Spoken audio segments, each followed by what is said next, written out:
Денсаулық зор байлық деген мақал тегін айтылмаған.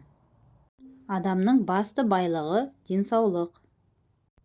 Денсаулық адамға табиғаттың берген ұлы құндылығы. Денсаулықты әртүрлі тәсілдермен сақтап, нығайтуға болады. Әркім өз денсаулығына ерекше мән беруі қажет. Өз денсаулығыңа жауапкершілікпен қарап, салауатты өмір салтын сақтау қажет. Бүгін адам салауатты өмір мен денсаулық мәдениетін игермей тұрып, өзін білімді адам деп санай алмайды. Өйткені әрқайсымыздың денсаулығымыз бұл жеке байлық қана емес, ол сондай-ақ еліміздің дамыған 50 елдің қатарына қосылу үшін де қажетті шарт.